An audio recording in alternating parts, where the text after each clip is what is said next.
అశోచ్యానవ్యశోచస్త్వం ప్రజ్ఞావాదాంశ్చ భాషసే గతాసూన గతాసూంశ్చ నానుశోచంతి పండితాః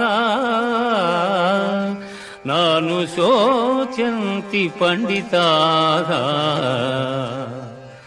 దుఃఖింపతగని వారిని గూర్చి దుఃఖించుట అనుచితము. ఆత్మానాత్మ వివేకులు అనిత్యములైన శరీరములను గూర్చిగాని నిత్యములు శాశ్వతములు అయిన ఆత్మలను గూర్చిగాని దుఃఖింపరు.